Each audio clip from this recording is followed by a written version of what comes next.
A paz do Senhor, amados, sejam bem-vindos à nossa EBD e vamos fazer uma oração, né, para nós iniciarmos a nossa aula, amém? Vamos orar. Paizinho querido, Deus amado, em nome do Senhor Jesus, muito obrigada, Pai, por o Senhor estar aqui conosco. A tua presença é muito importante para nós, né? Nós sabemos que o Senhor vai nos ensinar, vai edificar a nossa vida nessa hora, por isso nós já queremos te agradecer. Nós pedimos, Senhor, pela vida da Helenice também, Pai, que o Senhor possa estar cuidando da sua saúde, a fim de que ela esteja conosco, né, Pai, na ministração da aula, na próxima aula, em nome de Jesus, Senhor. E em nome de Jesus também, eu peço uma bênção especial para todos, Senhor, que vão participar dessa live. Em nome de Jesus também, daqueles que vão assistir mais tarde, Senhor. Abençoa a todos e que possamos sair verdadeiramente edificados dessa aula, em nome do Senhor Jesus. Obrigada, Paizinho. Em nome de Jesus. Amém. Amém? Vamos começar então? Deixa eu só posicionar aqui a câmera para os irmãos acompanharem os slides, né? Vai ficar bem bacaninha. Deixa eu correr aqui um pouquinho mais para você. Isso. Aí. Agora vamos lá.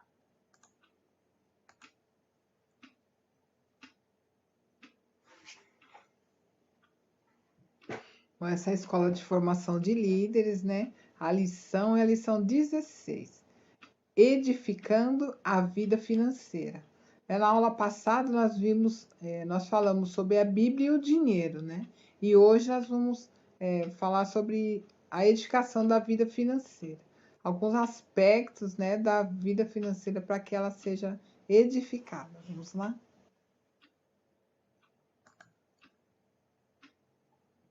Nessa lição, nós aprenderemos como podemos edificar a nossa vida financeira de forma saudável e também fazendo dela um instrumento para servir ao Senhor. Deus não precisa do nosso dinheiro.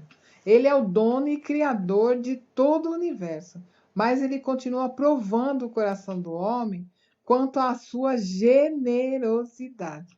Deus quer saber o quanto nós somos generosos. Todo o dinheiro em Deus é investido para abençoar as pessoas. Quando você abençoa as pessoas através da fidelidade aos dízimos e às ofertas, Deus terá prazer em te abençoar. A generosidade, o socorro e as demonstrações de amor passam muito pelo ato de compartilhar o dinheiro que passa pelas nossas mãos. Então, a nossa generosidade, né, ela é manifestada quando nós compartilhamos o dinheiro que passa por nossas mãos. O dinheiro é seu e até pode ser feito do seu suor e do seu sacrifício, né? Porém, a saúde, os talentos, as oportunidades e a força para permanecer no trabalho são sustentados pelo Senhor. Para que sejamos pessoas generosas e abençoadoras. Está lá em Mateus 6,24. Vamos ver. Mateus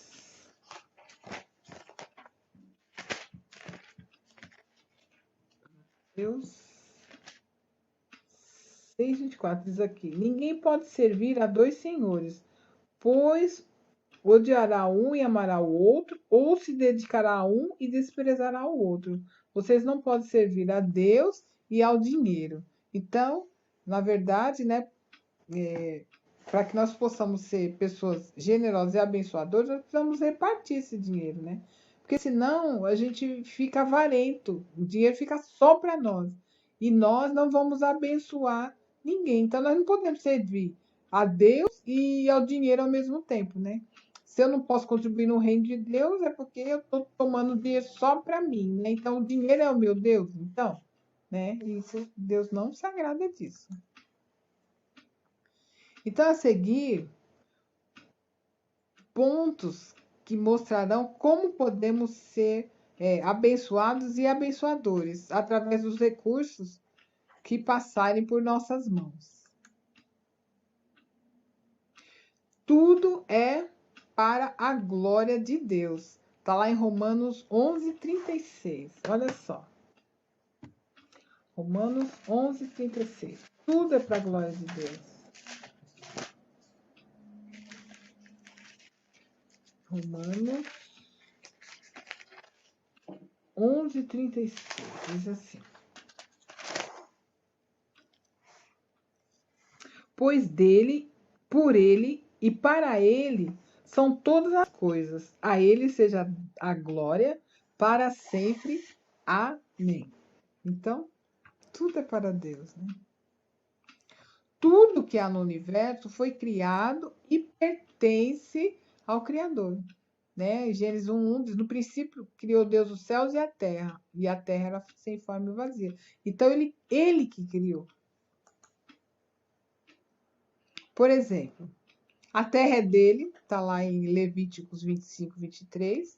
A prata e o ouro são dele, está lá em Ageu 2:8.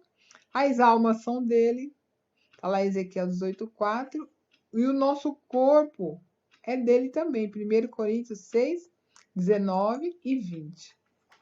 Então, tudo que nós temos, nós devemos dedicar ao Criador, para com isso glorificar o nome do Senhor. Na questão específica do dinheiro, o homem tem a tendência de amá-lo mais do que a Deus. Então, a pessoa que é avarenta, ela ama mais o dinheiro do que a Deus.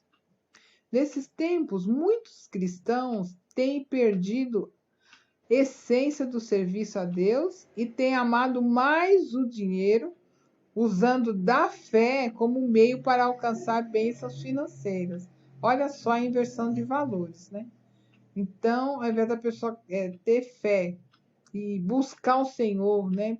Porque precisa dele, porque o ama, não. Ela busca para receber uma bênção financeira. Bom, os homens de Deus consagram tudo a ele, né? Está em Salmo 103, 1 e 2, né? É aquele que fala, bendize a minha alma ao Senhor e não se esqueça de nenhum dos seus benefícios, né? Então, os homens de Deus consagram tudo a ele. É verdade, né? É isso mesmo que diz esse salmo. Investindo no reino de Deus. Em Mateus 25, de 14 a 30, Jesus nos ensina como nós devemos proceder em relação aos recursos que nos foram confiados, né? Então, essa é a parábola dos talentos, né? Aquele que recebeu 5 talentos, aquele que recebeu 2, aquele que recebeu 1, né? E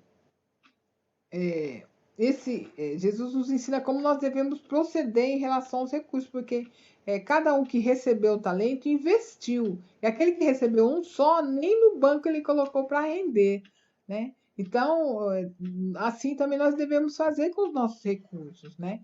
Que Deus coloca nas nossas mãos. Nós devemos investir, né, nesses talentos que Ele nos dá. Recebemos, sim, habilidades para o trabalho, com o intuito de que cada um se torne mordomo das coisas do Senhor. Então, essas habilidades que nós temos para trabalhar, às vezes no nosso trabalho secular, ou mesmo na obra de Deus, né? É para que a gente se torne mordomo dele, para administrar as coisas dele, né? As coisas do reino. E apesar de possuirmos muitas coisas, não passamos de dispenseiros do Senhor, ou seja, mordomos.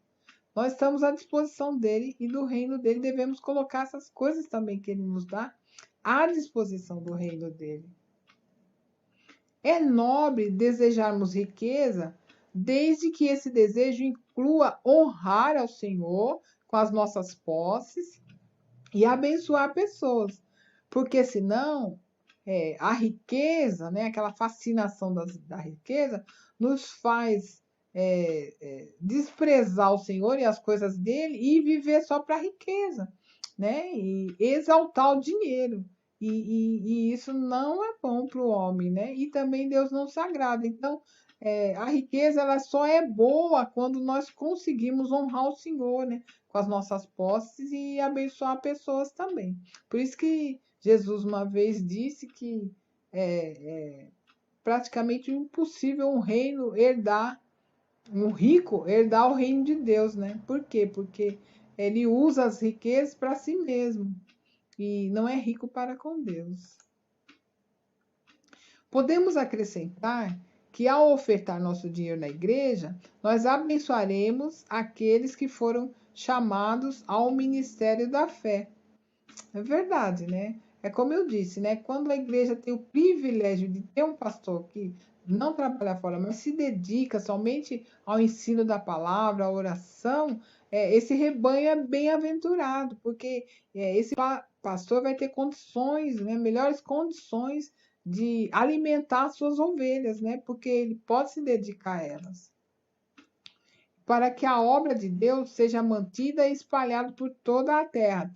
Também, dessa forma, nós podemos abençoar os missionários que são enviados em outros países. E assim a obra do Senhor é espalhada por toda a terra, né?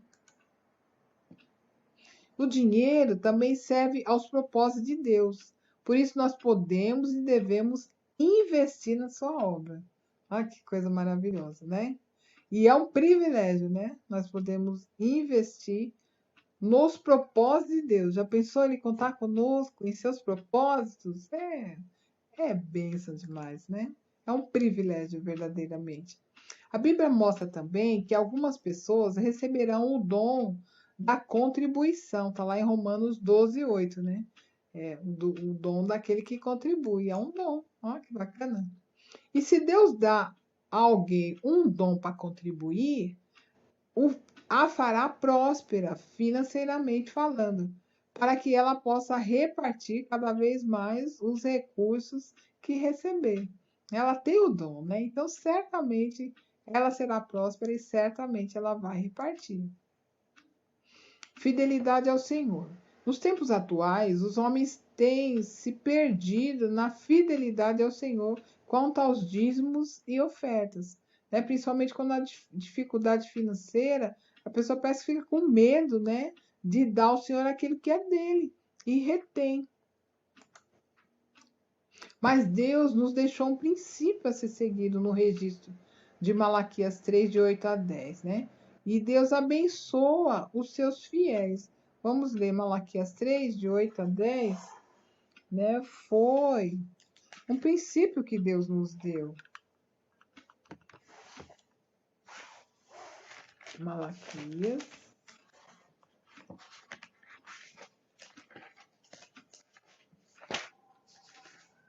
Malaquias 3, de 8 a 10.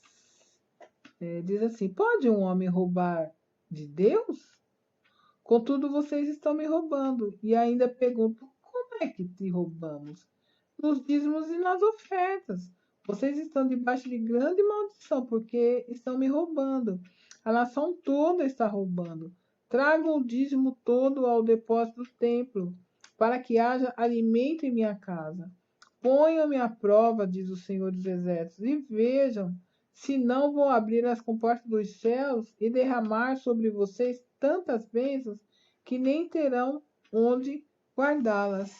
Tá vendo? Então é um princípio que Deus deixou para nós, né? Mas nós não devemos dizimar ou de medo da maldição, né? Ou para alcançarmos bênçãos. Nós já vimos isso, que na verdade nós devemos ofertar e dizimar para honrar o Senhor, pelos benefícios que Ele já nos tem feito, né? Para progresso da obra dele. Amém? E Deus nos abençoa com isso.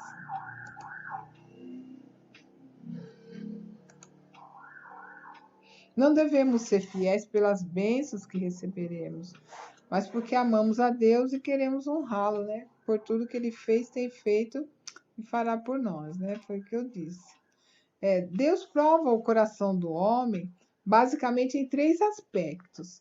Ele, na prova de qualidade, né? Tá lá em Lucas 16:10, né? Quer dizer que quem é fiel no pouco também é fiel no muito, né? Então ele prova essa qualidade E também prova do tempo, né? Tá lá em Mateus 24, de 45 a 51, né? Que quando a pessoa, é, é, mesmo que passe o tempo, ela continua fiel na presença do Senhor. Né? Aquela parábola do mordomo, né? Que o patrão deixa um serviço para ele fazer e vai viajar.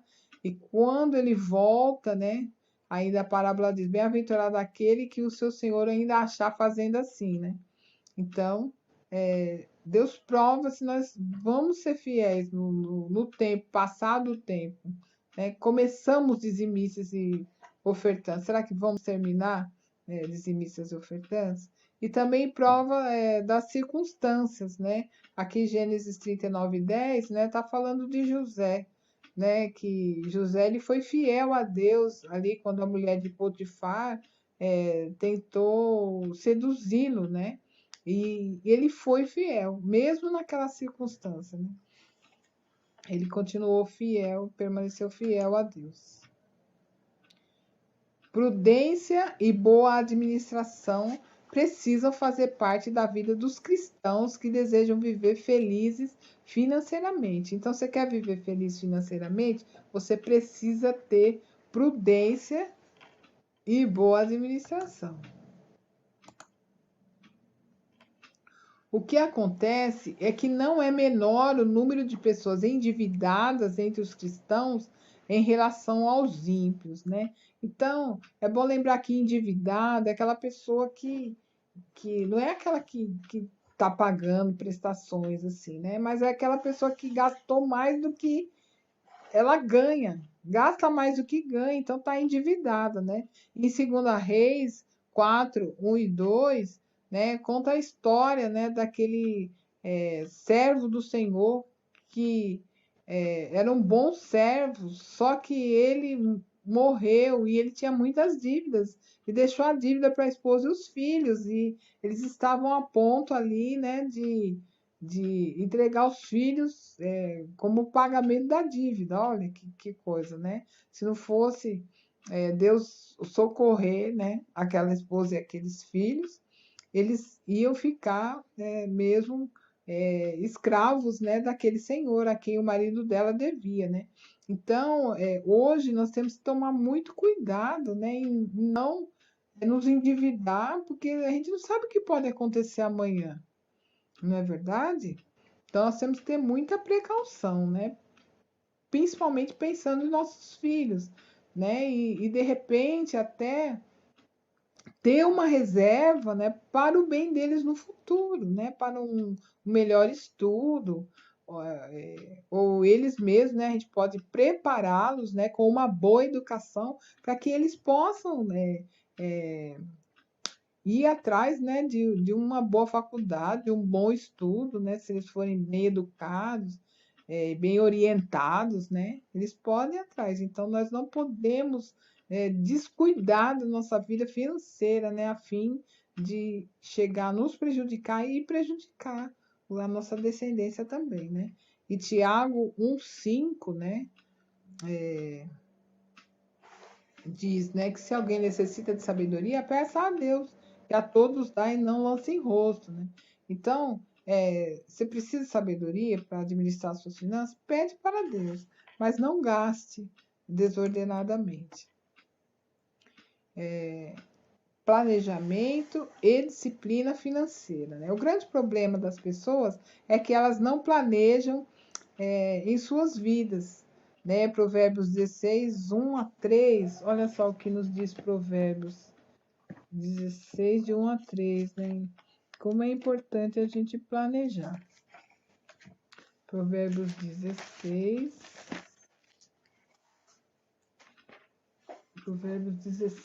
de 1 a 3.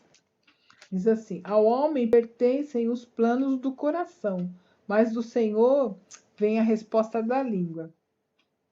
Todos os caminhos do homem lhe parecem puros, mas o Senhor avalia os espíritos. Consagre ao Senhor tudo o que você faz e os seus planos serão bem-sucedidos, né? Então, aqui Provérbios, né, está dizendo, ó, ao homem pertencem os planos do coração, mas o Senhor vem a resposta da língua. Por quê? Porque às vezes o homem faz planos, mas ele faz planos baseados na sua força, né? Ele fala assim: ah, eu vou planejar, mas tudo segundo a força dele, não buscando conselho no Senhor para fazer os seus planos, né? E diz aqui, ó, todos os caminhos do homem lhes parecem puros, mas o Senhor avalia o espírito. Então a- Deus vê a intenção do coração do homem, né? Quando ele faz aquele plano. E no 3 ele fala: consagre ao Senhor tudo o que você faz e os seus planos serão bem-sucedidos. Ou seja, conte com o Senhor na hora que você for planejar. Porque daí dá tudo certo, né? O Senhor dá a diretriz certinha para sua vida, tá bom? Desprendimento sem irresponsabilidade. Algumas pessoas levam ao pé da letra, não somos dessa terra, somos cidadãos dos céus. Então, com essa desculpa, né, a pessoa acaba sem trabalhar, sem fazer nada, né? Porque, não sou daqui da terra, né? Eu sou do céu. E trabalhar que é bom. Então, vivendo de forma completamente irresponsável. Aí vive irresponsável aqui na terra, porque fala que não é daqui, né? Deus não tem compromisso em sustentar pedintes mendicantes, mas sim necessitados por falta de amparo e oportunidades, né? Então, essa pessoa que é irresponsável, Deus não tem compromisso com ela, não. E nem nós, como cristãos, devemos ter, né? Mas sim com aquele que tem necessidade mesmo por falta de amparo, né? Ou por falta de alguma oportunidade. Deus corrige muitas pessoas irresponsáveis, deixando-as à mercê das suas próprias escolhas. É verdade, né? Quantas pessoas a gente vê incorrendo num erro financeiro uma, duas, três vezes, né? E Deus deixa a pessoa à mercê das suas próprias escolhas, né? Porque ela mesma, né, escolheu isso para ela. Sem a fadiga do trabalho e o suor do rosto, não existe provisão financeira, né? Deus designou o homem, né? Do suor do seu rosto comerás o teu pão, né? Tá lá em Gênesis 3,17. Então, sem a fadiga, sem o trabalho, não tem como, né, a pessoa ter uma provisão. Deus é misericordioso para nos socorrer, mas é justo em nos deixar passar dificuldades financeiras até aprendermos a ser responsáveis. Olha só. Avalie seus gastos mensais e descubra o padrão de vida que você pode manter. Seja honesto com você mesmo. Viva um pouco, mesmo que possa ter. Viva com pouco, mesmo que possa ter mais. Então, isso é uma maneira de você ser regrado, né? O fato de você não gastar tudo que você tem, mas investir um pouco, né? Como Jesus nos ensinou, né? Investir, não gastar tudo, porque aí numa emergência você tem, né? Aquele dinheiro separado, né? E também ser doador, né? Conseguir repartir, investir na obra do Senhor. Valorize cada centavo que passar pelo seu bolso. E não seja responsável de gastar além do que você puder gastar com o seu salário, né? Então, é importante, né, a gente valorizar cada centavo que passa pelas nossas mãos. É importante nós administrarmos cada centavo, porque nós seremos cobrados por Deus, né? Não podemos sair gastando à toa, né, aquilo que Deus nos dá, né? Nós não podemos ser responsáveis, né? E gastar além do que nós ganhamos, porque aí nós vamos nos tornar como? Endividados. E isso é muito grave, né, irmãos? E, enfim, amém? Eu espero que os irmãos tenham aproveitado essa aula, né?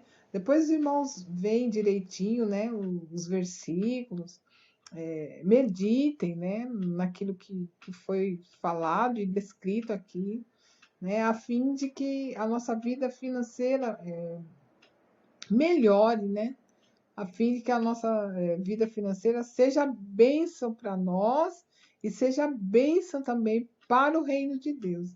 E com certeza nós vamos ficar tranquilos, né, nessa questão financeira. É uma questão que pesa tanto nas nossas vidas, né? Mas se nós atentarmos mesmo para aquilo que Deus nos diz, né? E nos conduz na nossa vida financeira, com certeza nós vamos ser prósperos, né? Na nossa vida financeira. Amém? Então vamos orar agradecendo a Deus, né? E pedindo que Ele nos dê essa sabedoria, essa graça para administrarmos direitinho, né? Para sermos uma bênção também no reino dele, né? Que Ele nos conceda a generosidade. Pai Santo, nós queremos te agradecer, Senhor Deus, por essa aula. E nós queremos, em nome de Jesus, Senhor Deus eterno, pedir que o Senhor nos ajude, Pai, a reconhecer que tudo que nós temos é teu. Nós somos só mordomos, nós somos só dispenseiros, né, Senhor Deus, daquilo que o Senhor nos dá. Seja talentos, né, Senhor Deus, no sentido de trabalho, seja financeiro também, tudo é teu, tudo o Senhor nos dá. Então, em nome de Jesus, nos ajuda a ser bênção, Pai, em nome de Jesus, para as pessoas. Em nome de Jesus, nos ajuda a ser bênção para o teu reino, Pai. E nos ajuda também, Senhor, a administrar o nosso dinheiro, a fim de que não fiquemos endividados, a fim de que possamos ser bênção para os nossos filhos também, Senhor, a fim de que se alguma coisa acontecer, Senhor Deus, de inesperado, nós tenhamos, Senhor Deus, uma reserva, né, Senhor, para socorrermos aquele momento inesperado, Pai. Em nome de Jesus, nos ajuda também a ser fiel, porque o Senhor é fiel conosco. Nos ajuda a honrar o teu nome, Senhor Deus, em nome de Jesus, através daquilo que o Senhor nos dá para administrarmos, Pai. E nós te somos gratos, Senhor. Tudo é seu, né? O Senhor criou todas as coisas. Tudo é seu e o Senhor nos dá o privilégio de administrarmos tudo aquilo que o Senhor nos dá. Senhor, que não sejamos egoístas, Pai, que não sejamos avarentos, mas que nós possamos ser generosos. Em nome de Jesus, com tudo aquilo que o Senhor nos dá. Nos ensina, Pai. Nos dá sabedoria para planejarmos. Nos ajuda a andar conforme o Senhor nos tem ensinado, Senhor. Ao que nós te pedimos, Pai, e te agradecemos. Obrigada, meu Deus, por esse privilégio. Nós oramos agradecidos em nome do Senhor Jesus. Amém e amém. Desculpa. Amém, meus queridos. Deus abençoe a cada um. Foi um prazer estar com vocês, viu? Fiquem na paz do Senhor. Um beijo. Tchau.